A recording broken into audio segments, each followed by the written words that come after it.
Kasih Tuhan, kami mau dipulihkan oleh Tuhan. Kami mau dibentuk sesuai dengan kehendak. Lembutkan hati kami, ya Bapa. Bagaikan ujianmu, bagaikan tanah liat, bentuklah kami sesuai kehendak-Mu. Terima kasih Yesus.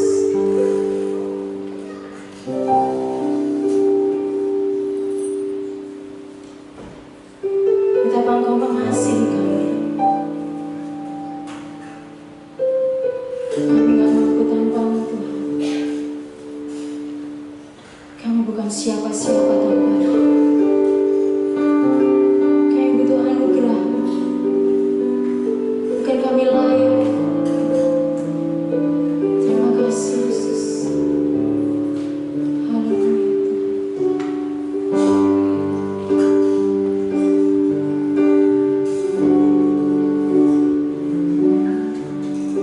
Bagaikan bejana siap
Ampuni kami yang kami sering memberontak. Kami sering memberontak ketika Tuhan membentuk kami. Kami butuh anugerah Roh Kudus.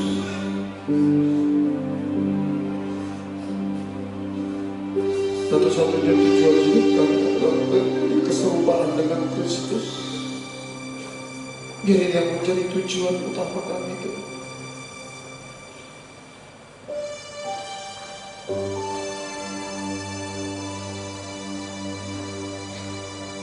Jangan biarkan ada satupun yang mengganti kami dari hidup kami. Biar keserupaan dengan Kristus dia menjadi tujuan utama kami.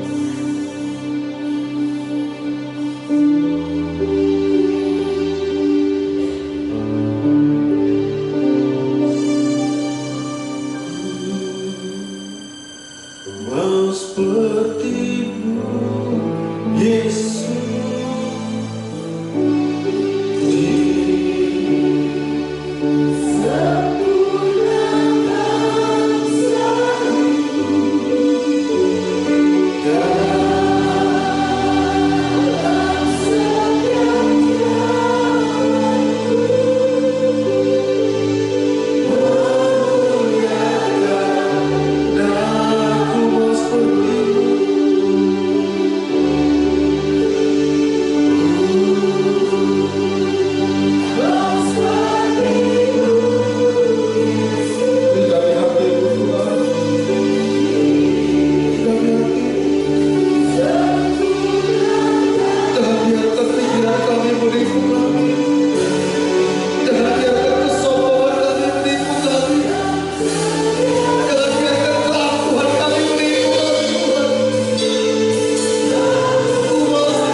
Setiap bagian dari hidup kami yang Tuhan memuliakan Engkau, Tuhan. Ampuni kami jika seringkali kami tidak memuliakan Engkau. Ampuni kami. Buat kami mengerti kehendak lebih dalam lagi, Tuhan. Buat kami mengerti rencana-Mu lebih dalam lagi. Dalam gereja, dalam hidup kami. Terima kasih, Bapa. Berbicara bagi teman-teman, nyatakan isi hati-Mu, Tuhan. Buat kami memahami kehendak-Mu. Sikapkan kebenaran-Mu sampai kebenaran itu memerdekakan kami. Roh Kudus, kami butuh Engkau. Kami butuh Engkau. Terpujilah Engkau, Bapa. Dalam nama Tuhan Yesus, haleluya. Amin. Silakan duduk Bapak Ibu Saudara. Keserupaan dengan Kristus itu harus menjadi tujuan utama kehidupan kita. Ketika tadi saya menyanyikan lagu ini, hati saya hancur, saya nggak tahan. Kenapa? Saya tahu tidak ada yang lebih penting lagi di dalam kekristenan selain daripada ini. Kalau bukan ini yang menjadi tujuan hidup kita, saudara, kalau bukan ini yang menjadi tujuan dari kekristenan kita, sesungguhnya semua yang kita lakukan hanyalah kesia-siaan. Bahkan Yesus katakan, lebih baik orang itu tidak pernah dilahirkan. Lebih baik orang itu tidak pernah dilahirkan. Kenapa, saudara? Kalau kita tidak mengerti panggilan Tuhan dalam hidup kita, dan kita tetap meleset dari panggilan Tuhan, yaitu keserupaan dengan Kristus, hidup di dunia yang 70-80 tahun ini adalah sebagai jembatan untuk kita masuk ke dalam kebinasaan kekal. Kenapa dibilang lebih baik orang itu tidak pernah dilahirkan? Tapi kalau kita kita mengerti bahwa panggilan kita di dunia ini adalah keserupaan dengan Kristus, maka hidup di dunia ini merupakan jembatan bagi kita untuk kita nanti memerintah bersama-sama dengan Dia di kekekalan. Makanya ketika kekristenan tidak menjadikan ini tujuan hidupnya, maka kekristenan itu akan menjadi kekristenan yang biasa-biasa dan membosankan, dan cenderung kita hanya akan sekedar memanfaatkan Tuhan untuk kepentingan kita di dunia ini. Bukan bagaimana hidup kita masuk ke dalam rencana kekal Bapa. Dan itu kejahatan yang luar biasa. Itu sama dengan berarti kita menjadikan diri kita Tuhan dan Tuhan itu menjadi hamba bagi kita. Bukankah itu yang sering terjadi di dalam orang Kristen? Seolah-olah bahwa Tuhan itu yang harus memenuhi kebutuhannya, seolah Tuhan itu yang harus mengerti dia, seolah Tuhan itu yang harus mengikuti kehendaknya. Bukan bagaimana kita yang berusaha mengerti kehendak Tuhan dan taat pada kehendak Tuhan apapun konsekuensinya. Hanya orang-orang yang menjadikan keserupaan dengan Kristus itulah yang akan bisa mengerti dan hidup di dalam pengertian ini.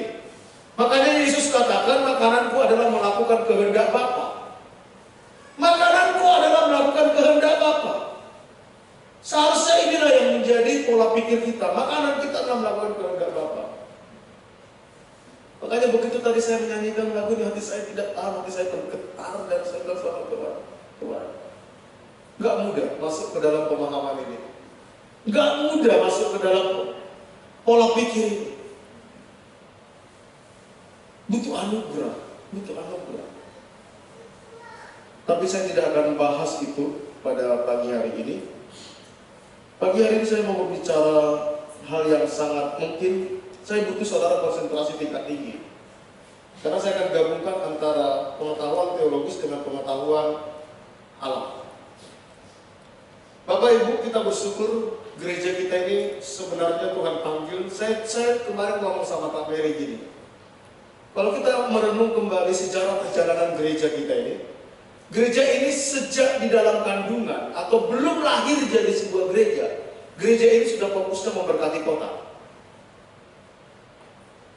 Kalau saudara ingat flashback dari tahun 2008, kami ada di sini. Coba kita lihat, gereja ini selalu dimulai dengan memberkati kota, memberkati kota. Dan saya ingat betul nubuatan seorang hamba Tuhan dulu pernah katakan bahwa jangan coba-coba, jangan pernah bandingkan gerejamu dengan gereja lain. Gereja ini akan menjadi gereja yang unik dan gereja ini akan dipakai untuk memberkati kota dan menjadi bapak bagi gereja-gereja lain. Dulu saya tidak mengerti apa nubuatan itu. Mungkin beberapa orang masih ingat tentang hal itu. Tetapi saya coba renungkan semakin ke sini, kok sepertinya Tuhan mulai genap itu. Sebelum gereja ini ada, kita sudah mulai memberkati kota dengan apa? Samaritan First. Ingat? Habis itu kita mulai rutin membagikan nasi kepada tukang beca. Habis itu kita mulai membuka les gratis kepada anak-anak yang gak mampu. Di tengah-tengah keterbatasan secara jumlah, di tengah-tengah keterbatasan secara dana, tapi kita ada saja yang Tuhan bawa kita untuk memberkati kota. Kita membina di penjara, kita mulai masuk ke sekolah. Dan saudara tahu, hari-hari ini ada satu beban yang Tuhan berikan kepada kita. Dan ini menjadi salah satu masalah terbesar di bangsa ini. Narkoba. Saya diminta memegang salah satu organisasi yang bergerak dalam penyalahgunaan narkoba. Dan puji Tuhan, mulai minggu kemarin kita sudah mulai bergerak. Minggu kemarin hari Rabu ya. Hari Rabu kita sudah mulai memberikan penyuluhan ke SMK Veteran. Hari Sabtu kita ke SMK Katolik. Nanti hari Rabu ini kita akan ke SMP nama SMA Taman Siswa. Dan ini akan terus berkelanjutan. Dan setiap sekolah yang sudah kita datangi, mereka setuju ketika nanti MOS kita juga masuk di dalam MOSnya mereka. Ada beberapa yang kita berikan penyuluhan tentang penyalahgunaan narkoba, HIV, AIDS, dan pornografi. Dan saudara tahu, ketika masalah ini merupakan masalah terbesar saat ini di Indonesia. Terbesar, melebihi masalah yang lain. Kenapa sampai presiden begitu ngototnya dan bilang bahwa Indonesia darurat narkoba? Dan saya bersyukur kita menjadi bagian untuk membantu pemerintah. Amin. Amin.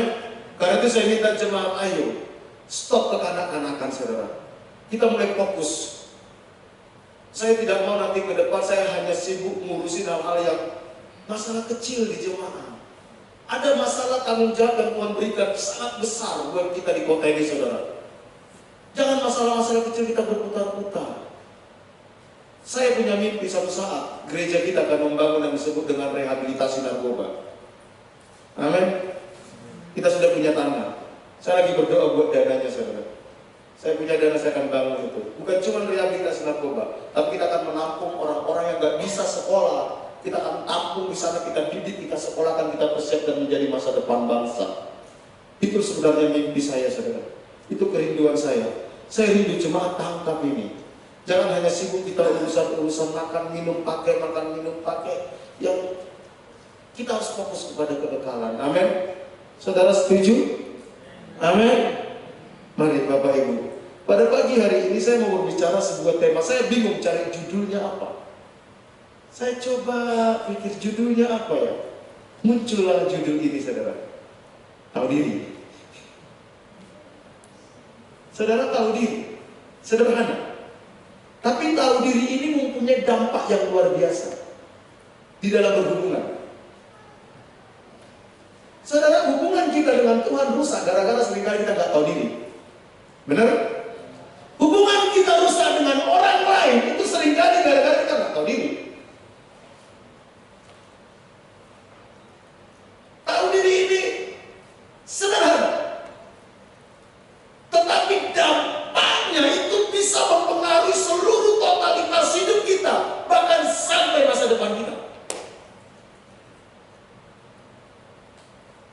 Tahu diri. Ada banyak orang dengan lancangnya sama Tuhan, saudara. Merasa dia lebih penting dari Tuhan. Merasa Tuhan yang butuh dia, bukan dia yang butuh Tuhan. Nah ini ciri-ciri orang salah satu yang nggak tahu diri. Tapi saya tidak bahas ciri-ciri itu. Saya mau ngajak kita mengenal who am I dan siapa Tuhan itu. Siapa diri saya dan siapa Tuhan itu. Sehingga kita bisa memposisikan diri. Saya punya pengalaman, saya pernah ceritain. Suatu saat saya pulang dari pelayanan di Kediri. Pulang dari Kediri, di Ngujang, setelah lampu merah Ngujang itu saya dijegat sama polisi. Saya bingung kenapa saya dijegat, karena semua lengkap. Saat itu saya naik sepeda motor. Helm, SIM, semua lengkap. Sampai satu saat polisi tanya gini, Bapak tahu apa kesalahan Bapak? Dengan agak sedikit menggertak saudara. Nggak tahu Pak.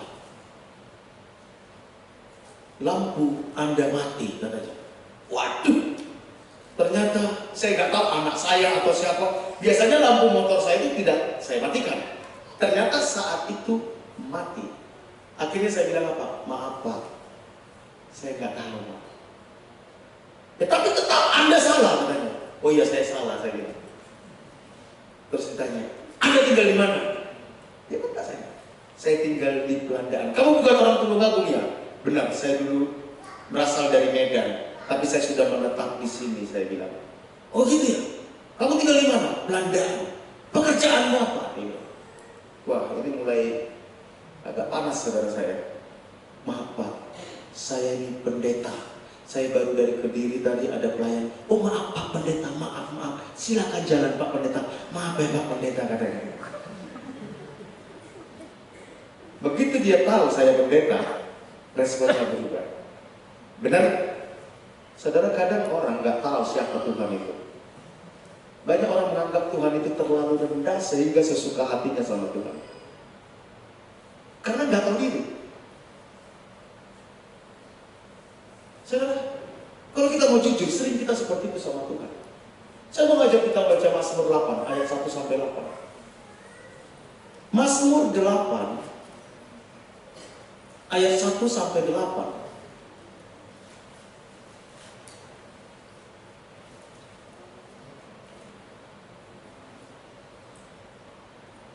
Sudah dapat, saudara? Saya mengajak kita baca sampai bergantian ya, sampai ayat 8. Mazmur 8 ayat 1 sampai 8 dituliskan oleh Daud. Ayat 1, untuk pemimpin biduan menurut lagu Gitit, Mazmur Daud. 2. Baca dong, terus dong. 1, 2, 3.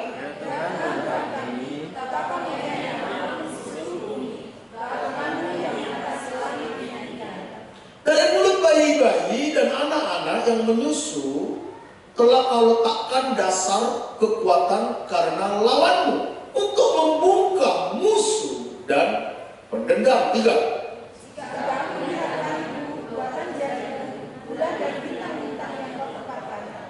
Apakah manusia sehingga engkau mengingatnya? Apakah anak manusia sehingga engkau mengindahkannya? 5.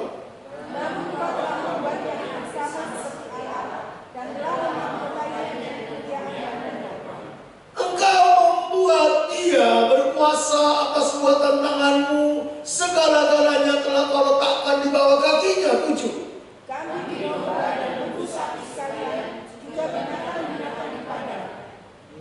Burung-burung di udara dan ikan-ikan di laut dan apa yang melintasi arus laut. Bapak Ibu yang dikasihi Tuhan, ini Mazmur Daud. Suatu saat Daud itu menyadari siapa dirinya dan siapa Tuhan. Inilah yang membuat dia begitu menghormati Tuhan. Inilah yang membuat dia begitu takut akan Tuhan. Inilah yang membuat dia begitu taat kepada Tuhan. Makanya Alkitab katakan Daud melakukan kehendak Allah pada zamannya.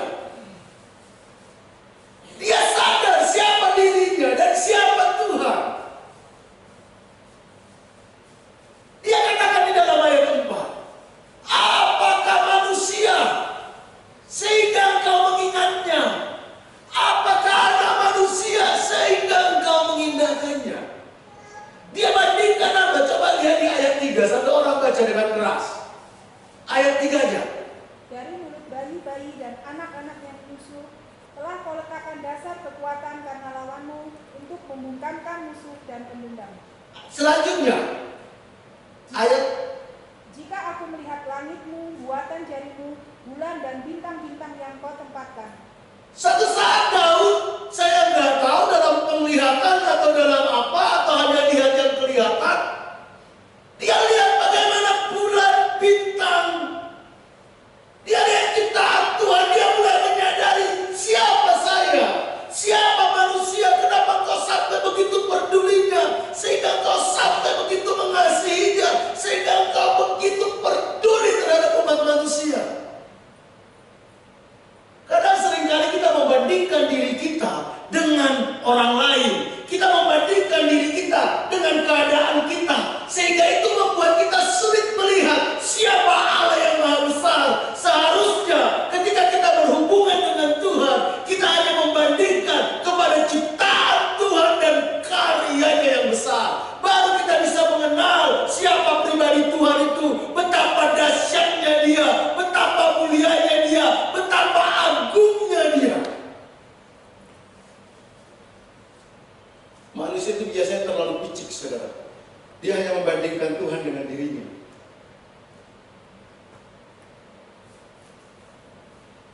Dan katakan, apakah manusia sehingga engkau mengingatnya?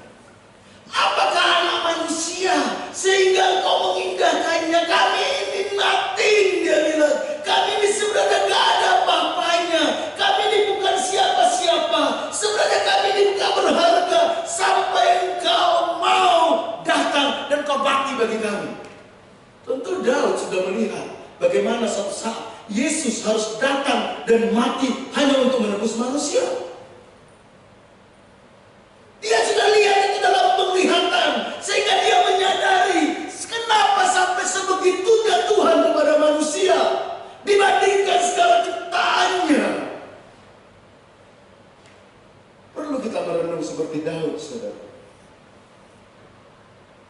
Saya hari-hari ini ada momen-momen tertentu Tuhan bawa saya flashback 20 tahun yang lalu, saudara. 25 tahun yang lalu. Saya mulai mengingat perjalanan hidup saya, saudara.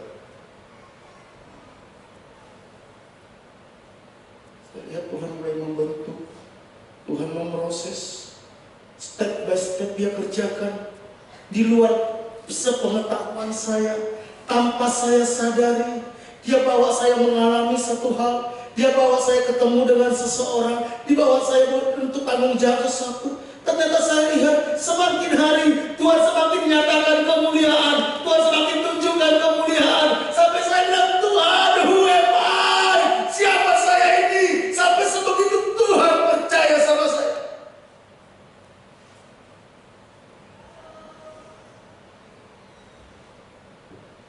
Saya kadang berpikir gini, Tuhan, kalau bukan Tuhan, siapa saya jadi hamba? Kesadaran ini yang membuat kita terus takut, bergantung, berharap. Ingat kasih setia Tuhan.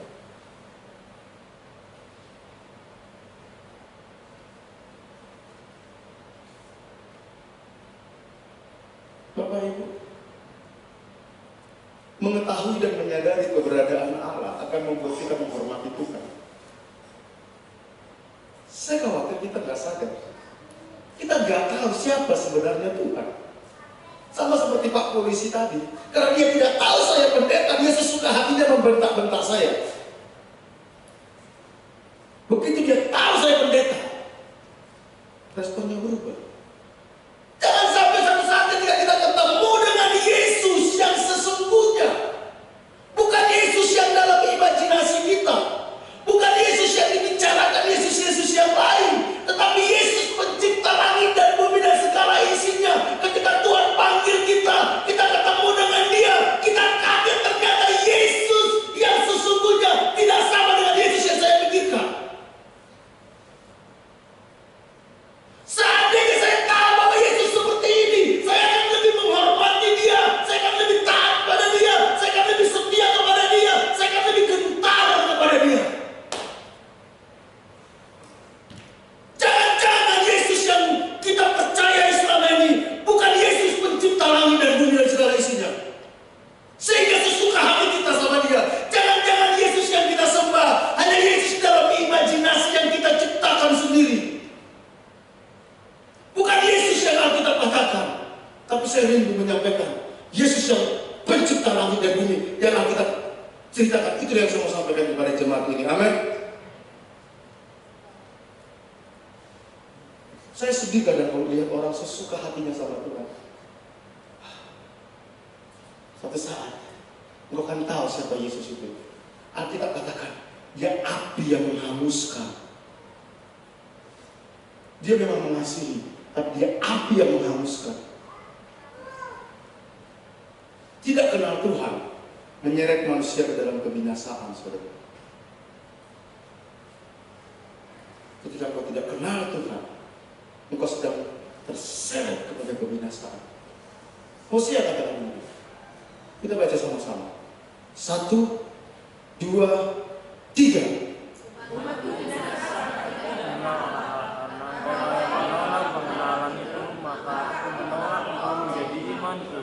Dan karena engkau melupakan pengajaran Allahmu, maka engkau melupakan anak-anakmu.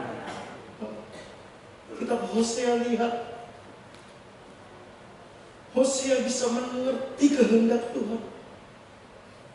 Dia bilang begini, umatku binasa bukan karena berzina, saudara, bukan karena membunuh, bukan karena melakukan dosa, karena tidak mengenal Allah. Karena mereka menyembah Allah yang dalam imajinasi mereka, bukan Allah yang disampaikan oleh firman Tuhan, bukan Allah pencipta langit dan bumi dan segala isinya, tapi Allah ciptaan mereka. Karena engkau menolak pengenalan, kita menolak, kita nggak mau dididik, kita nggak mau diajar, kita nggak mau dibentuk, kita nggak mau dimuridkan, sehingga kita menciptakan Allah menurut pikiran kita, bukan Allah menurut Alkitab. Karena engkau menolak pengenalan akan Allah, maka aku akan menolak engkau menjadi imamku. Dan karena engkau melupakan pengajaran Allahmu, maka aku juga akan melupakan anak-anakmu. Berpijak dari sini, saya mulai menyadari kekristenan itu gak mudah, saudara. Kamu, makanya bukan saya nyanyi, Tuhan, ku mau sepertimu Yesus, disempurnakan selalu. Langsung muncul di otak segala kesombongan, segala keegoisan, segala kemunafikan, segala iri hati.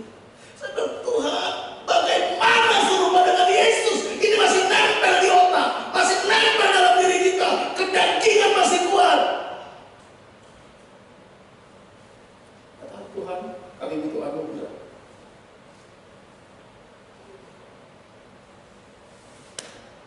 Dalam segenap jalanku memuliakan namamu. Jangankan memuliakan Tuhan, ingat Tuhan aja kagak.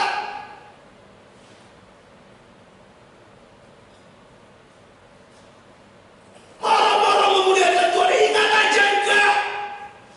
Sibuk dengan diri sendiri, sibuk dengan ambisi sendiri, sibuk dengan keinginan sendiri, sibuk dengan hawa nafsu sendiri.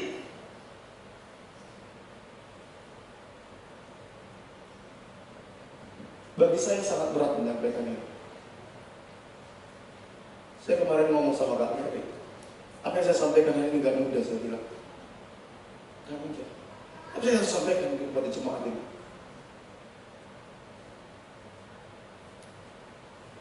Saya gak mau berhutang firman kepada saudara. Terserah saudara mau terima atau tidak, mau lakukan atau tidak. Saya rindu satu saat ketika saudara dipanggil Tuhan, apa yang menjadi kriterianya Tuhan itu saya sudah sampaikan, sehingga saya tidak punya utang bagi saudara. Saudara tidak bisa bilang sama Tuhan, Tuhan saya gak pernah tahu itu, saya gak pernah dengar itu.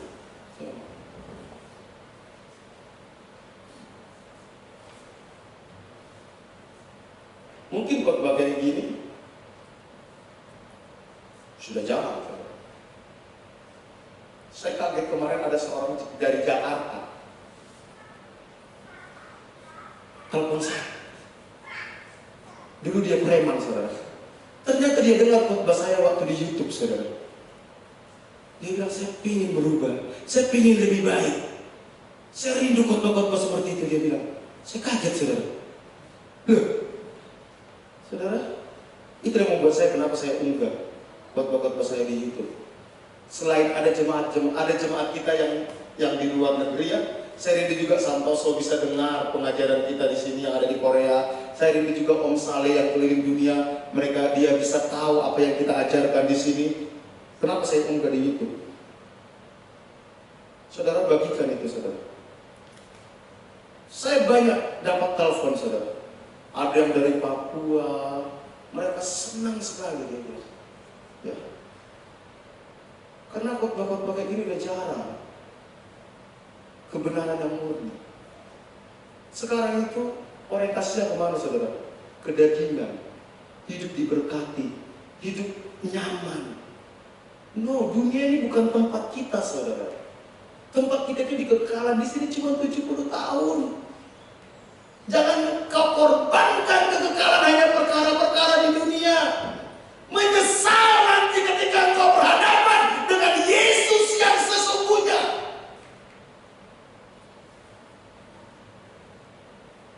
Saya kadang sedih. Kenapa kau gak ke gereja? Anakku gak mau ke gereja. Aduh, konyol. Rendah sekali Yesus bagimu. Kenapa gak ke gereja? Saya janjian sama orang lain. Aduh, kau gak tahu siapa Yesus itu.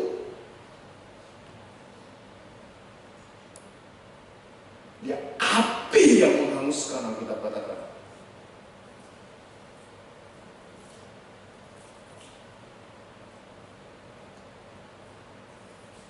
Tuhan yang kita sembah adalah Tuhan yang maha besar, saudara. Amin. Bukan Tuhan seperti saya ini. Aduh, beda. Sangat besar. Saya akan tunjukkan nanti, saudara. Saya minta saudara konsentrasi. Kalau enggak, saudara akan tidak bisa tangkap, saudara. Setiap kata-kata yang saya sampaikan, saya harus saudara konsentrasi. Saya akan bahas nanti. Kita baca sama-sama. Nahum 1 ayat 3. 1, 2, 3.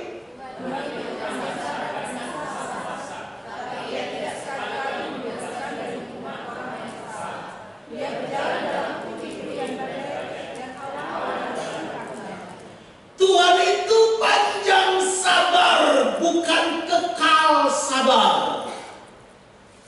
Kalau panjang ada batas nggak saudara? Ada batas.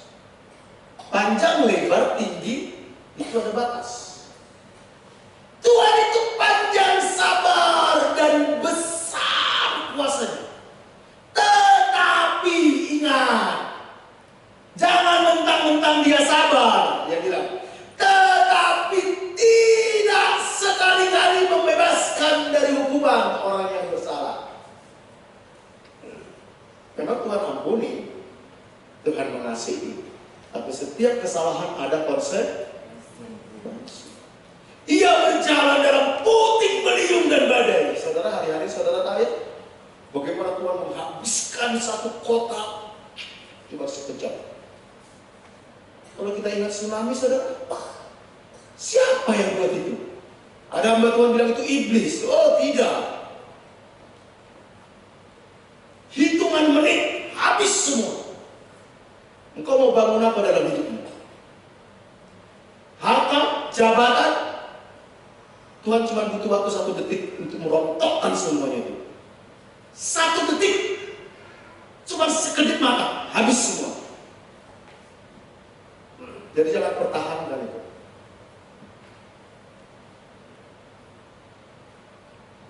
Ia berjalan dalam puting beliung dan badai. Dan awan adalah apa? Debu kakinya. Awan itu cuma debu. Debu. Apalagi saudara? Awan aja cuma debu kakinya. Betapa besarnya awan itu, saudara. Debu kakinya.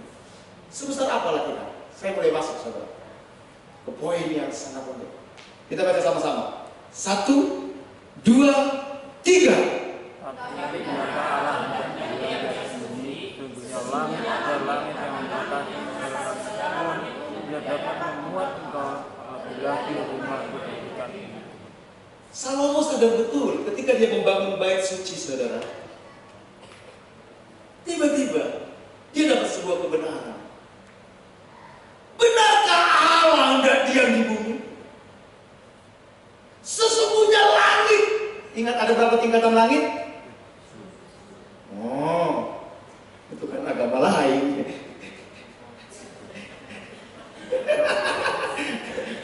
Dia sudah masuk doktrin agama lain. Bahaya ini. Saya pernah bahas ini. Ada sky, ada heaven, ya, ada 3, 7. Wah, bahaya ini. Saya sudah ngajar kayak gini kencangnya aja masih ada pengajaran lain yang masuk.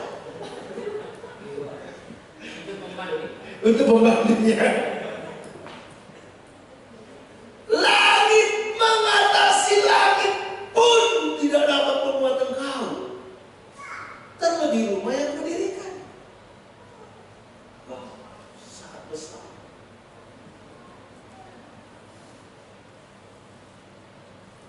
Saya akan masuk ke dalam ilmu fisika. Gambaran jagat raya yang bisa dihitung manusia, tentu lebih dari sini. Ini baru bisa dihitung saat ini. Jagat raya, bukan bumi ini, saudara. Bumi ini katakan tadi apa? Seperti debu di hadapan Tuhan, benar?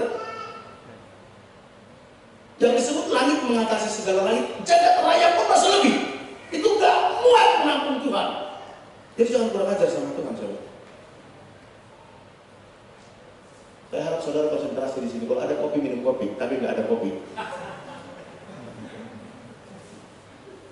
Perhatikan, matahari itu ada berapa, saudara? Hah? 1 di bumi. 1 yang saudara lihat. Yang lainnya nggak tahu. Saya mau kasih tahu, matahari itu ada banyak, miliaran.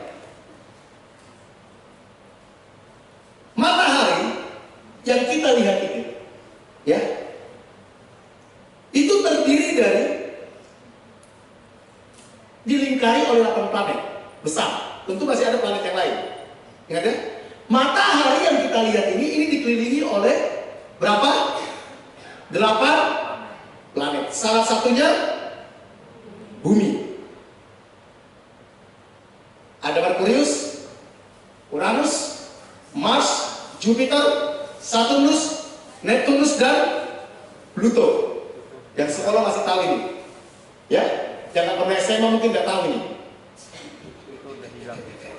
Itu udah nggak ada. Bukan ngenyek, karena saya dapat pelajaran ini waktu SMA, saudara. Ya, SD sudah ada. Wah, hebat berarti SD kalian. Saya ketinggalan, saudara. Matahari dikelilingi oleh 8 planet besar. Itu yang kita lihat. Satu matahari itu tidak bisa dipisahkan dengan berapa, saudara? 200 miliar di dalam galaksi Bima Sakti. Jadi ada satu matahari, 8 planet. Ternyata di atas ini masih ada galaksi Bima Sakti. Dan dalam galaksi Bima Sakti ini ada 200 miliar yang bentuknya seperti bumi. Perhatikan ini. Itu pun gak kuat nampung Tuhan. 200 miliar itu ngitungnya sampai 1 bulan, dari 1 sampai 200 miliar gak cukup ya.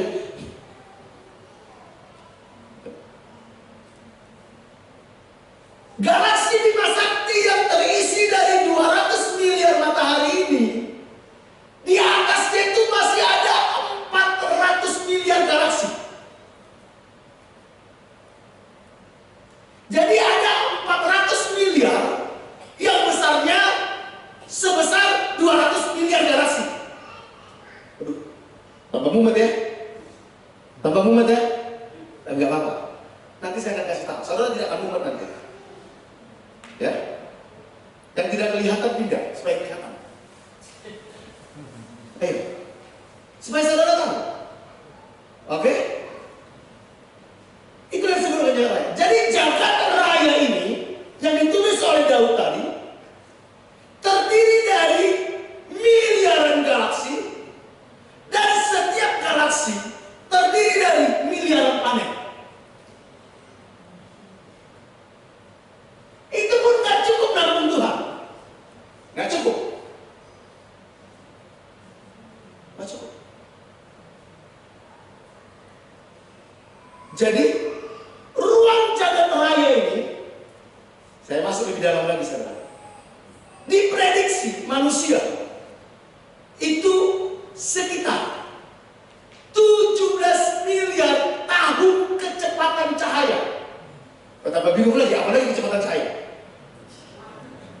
Tapi nggak apa-apa. Jadi kecepatan cahaya itu kecepatan yang tercepat di seluruh dunia.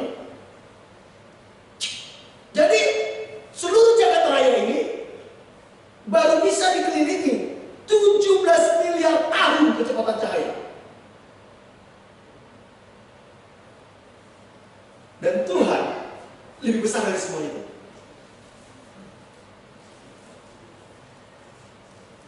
Galaksi Bima Sakti memiliki diameter, Bima Sakti, di mana yang ada bumi matahari itu 100.000 tahun kecepatan cahaya. Oke? Pelan-pelan, saya akan pelan-pelan sampai saudara tidak mumet, saudara. Dari nggak ngerti sampai mumet, sampai nggak mumet. Nah, tugas saya di sini. Dalam galaksi Bima Sakti ini terdapat matahari, di mana ada bumi dan 7 planet dan 60 bulan. Jadi bulan itu bukan cuma satu, saudara. Itu yang saudara lihat itu cuma satu. Ada berapa? 60. Itu di galaksi Bima Sakti. Sementara jagat raya ini ada berapa tadi? 400 miliar galaksi. Benarkah manusia seperti debu dibandingkan Tuhan? Jarak antara matahari ke bumi 150 juta kilometer. Itu jaraknya. Padahal bumi ini yang terkecil, saudara, dibanding bergalaksi bima sakti.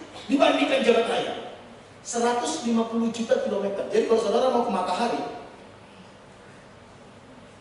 kecepatan cahaya per detik. Jadi cahaya matahari tadi ya, 1 detik itu 300.000 kilometer. Jadi matahari itu 300.000 kilometer.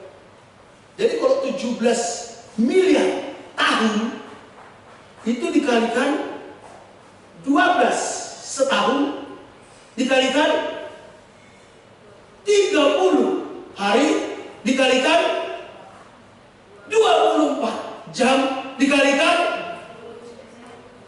60 menit, dikalikan 60 detik. Itulah waktu untuk bisa mengitari jagat raya ini.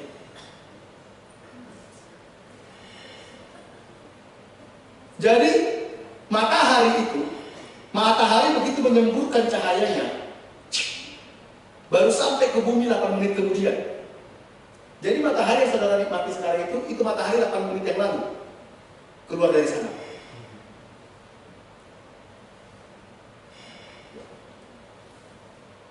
Kalau jagat raya sekitar 17 miliar tahun kecepatan cahaya, berapa jagat raya ini? Itu yang saya kalikan tadi. 17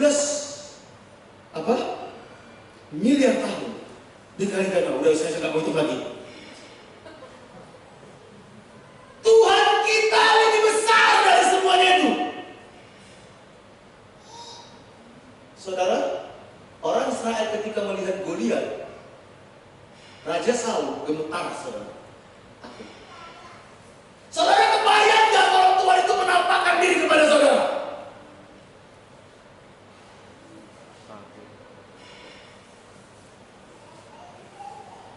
Besar, tanpa batas. Semua jagat raya ini nggak mampu menampung Tuhan. Tetapi seringkali seenaknya kita nyuruh-nyuruh Tuhan. Seenaknya kita ngancam-ngancam Tuhan. Seenaknya kita sesuka hati kepada Tuhan. Inilah yang disadari oleh Daud. Siapa manusia Tuhan sehingga begitu berarti bagimu? Siapa manusia sehingga kau mati di atas kayu salib menyelamatkan? Kalau bukan Tuhan punya maksud, kalau bukan Tuhan punya target, nggak mungkin dia lakukan itu. Kenapa sampai dia lakukan itu? Karena ada targetnya Tuhan, ada misinya Tuhan, ada rencananya Tuhan dalam hidup kita. Makanya keberhargaan kita ketika kau mengerti target itu dan berjalan dalam target itu. Ini yang selalu saya katakan sama jemaat. Jangan hargai orang dari uangnya, dari jabatannya. Hargai orang sejauh mana dia menghormati Tuhan.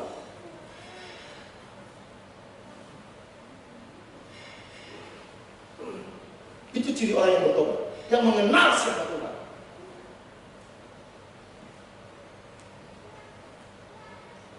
Sejauh mana dia takut dan gentar akan Tuhan, sejauh itulah kita menghormati dia.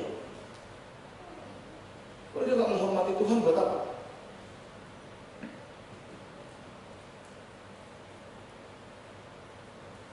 Mungkin saudara bingung dengan hitungan-hitungan tadi. Saya akan tunjukkan dalam sebuah video. Aduh kak, ngitungnya capek kak. Mikirin besok makan apa aja dan pusing. Oh yos, udah lupakan itu. Yang penting saudara sudah tahu, kalau anak saudara tanya, saudara sudah tahu. Saya akan putar sebuah video. Sebesar apa Tuhan? Silakan.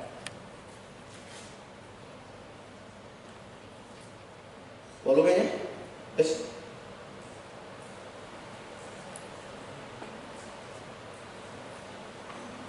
Stop dulu. Dari awal coba, dari awal.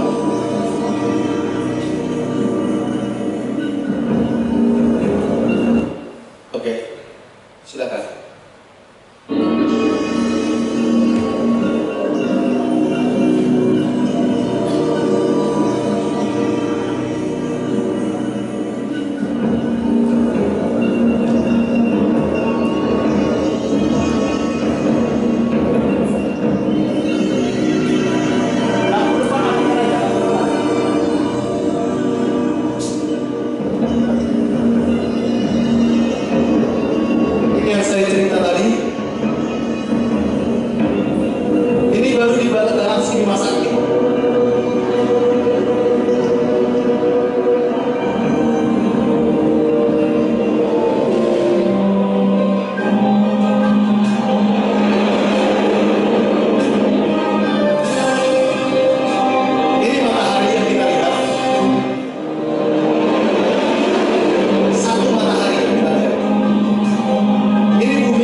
Ada sekian miliar planet.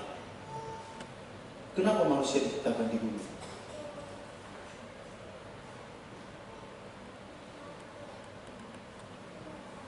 Yang notabene-nya iblis dibuang ke bumi.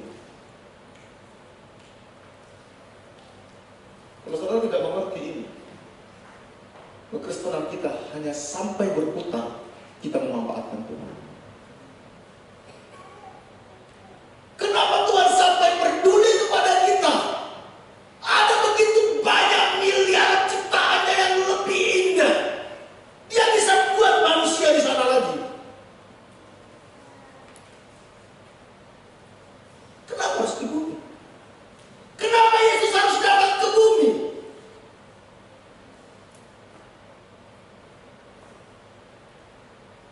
Kalau saudara tidak menemukan jawaban ini, saudara tidak akan pernah bisa menghormati Tuhan dengan wajar. Makanya hidup kita sesuka hati kita. Kita hanya menyembah Tuhan yang kita ciptakan dalam imajinasi kita. Bukan Tuhan pencipta segalanya yang ditulis oleh Alkitab.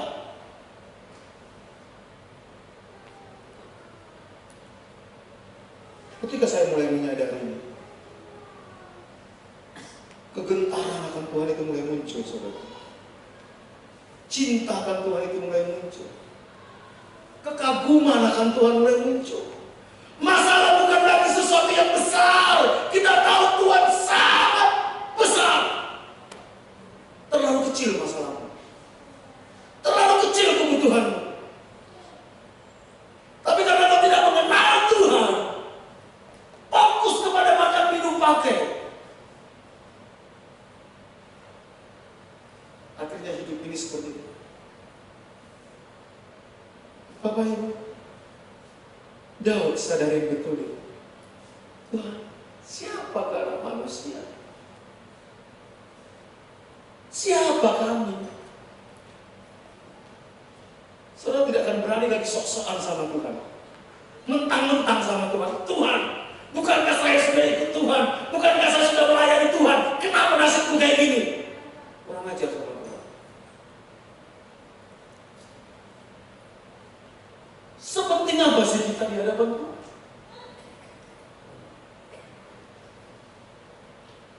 Apa yang kita banggakan?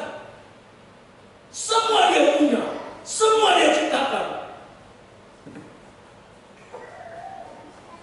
Yesaya, ini ayat terakhir saya. Kita baca sama-sama. Yesaya 40 ayat 13 sampai 15. 1, 2, 3.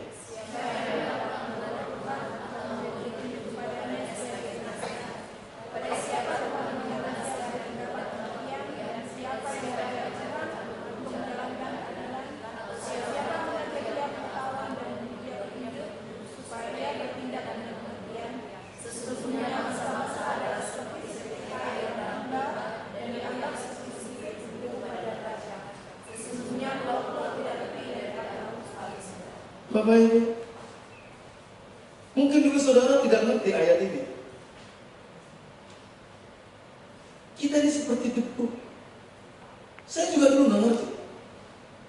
Begitu saya mulai dibukakan sama Tuhan dan saya dilihatkan video ini, saudara, benar ternyata.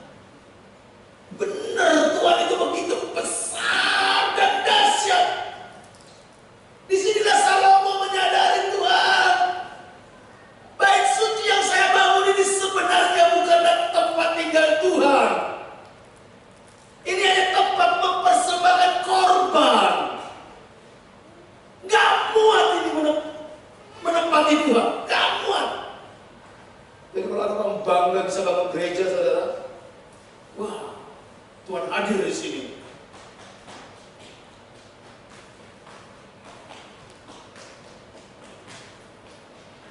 Mari Bapak Ibu, saya ingin, siapa yang dapat mengatur roh Tuhan? Tuhan tahu yang terbaik bagi kita. Nggak usah mau ajarin Tuhan. Sebelum kita berdoa pun Tuhan sudah tahu kita butuh itu. Jangan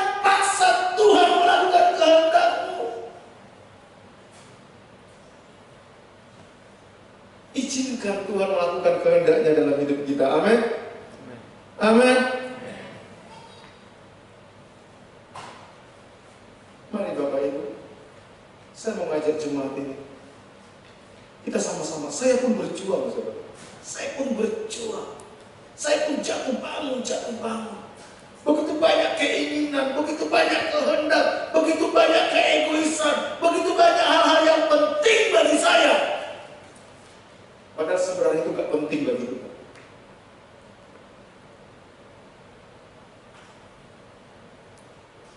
Saya rindu satu saat, ketika kita nanti masuk dalam kebekalan, kita ketemu dengan Yesus yang sesuai dengan apa yang kita sembah dan sesuai dengan Alkitab. Amin. Bukan Yesus yang kita ciptakan dalam imajinasi kita.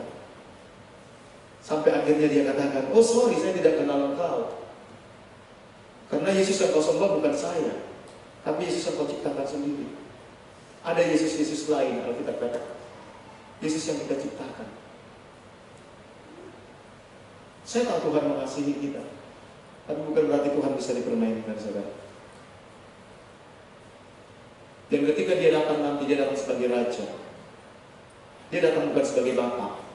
Dia bukan datang sebagai sahabat. Dia datang sebagai Raja dan mempelai pria. Mari Bapak Ibu yang dikasihi Tuhan, kita mengubah pola pikir kita.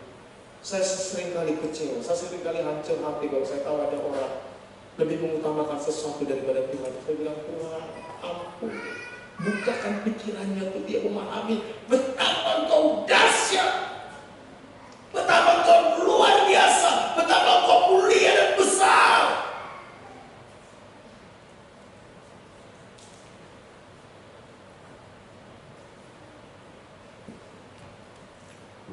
Boleh membuat saya tadi ketika penyembahan saya nggak tahu. Aku mau seperti Engkau, seperti Yesus. Mari Bapak Ibu yang dikasihi Tuhan,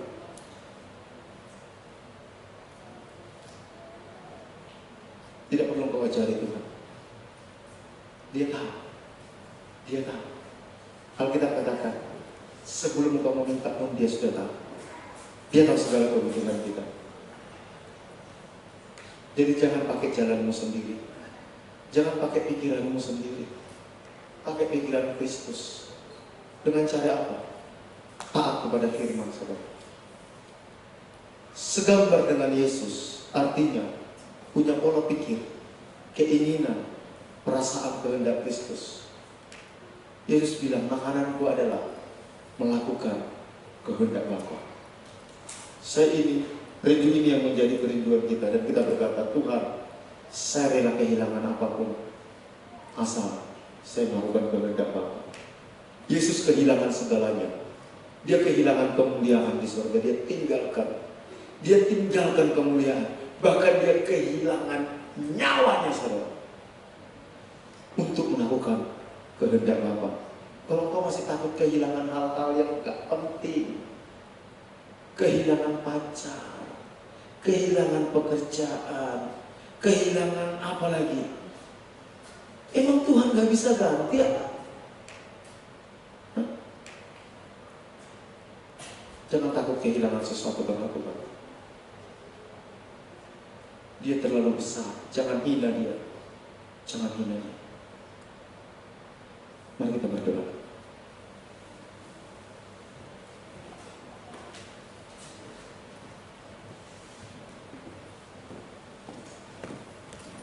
Jesus.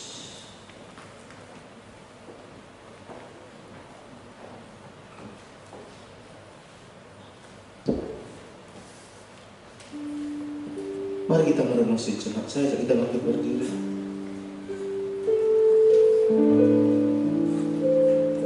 Bagaimana kita memperlakukan Tuhan selama ini? Apakah kita memperlakukan Dia sebagai pembantu kita? Sebagai karyawan kita?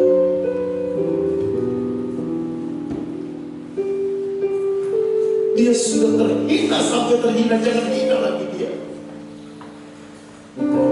Dia pernah terhina di atas kayu salib. Dan dia tidak mau mau dihina lagi, saudara. Dengan sikap kita.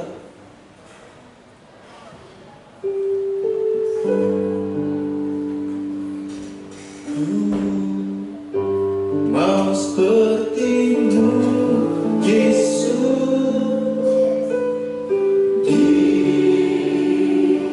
disempurnakan selalu.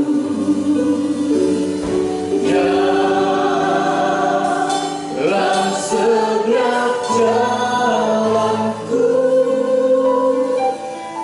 memuliakan Aku mau seperti-Mu.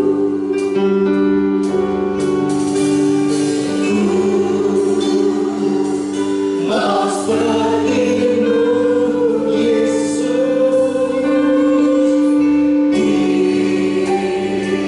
disempurnakan selalu.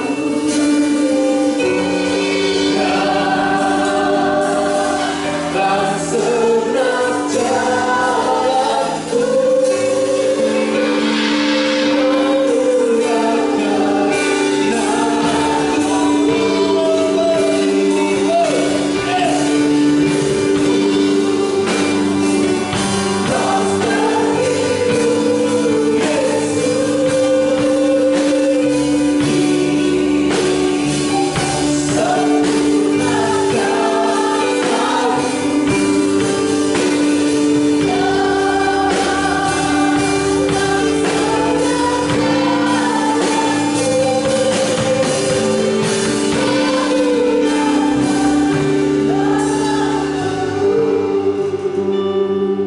curahkan roh hikmat dan wahyu kepada kami tentang pengenalan akan Tuhan yang benar. Jangan biarkan kami terjebak menyembah Yesus ciptaan kami sendiri, bahwa kami menyembah Yesus yang mati di atas kayu salib, mati, dikuburkan, bangkit, dan duduk di takhta Bapa, pencipta langit dan bumi dan segala isinya. Bahwa kami mengenal Tuhan, menyembah Yesus, pencipta langit dan bumi dan segala alam semesta ini. Jangan biarkan kami ditipu oleh pikiran kami. Terima kasih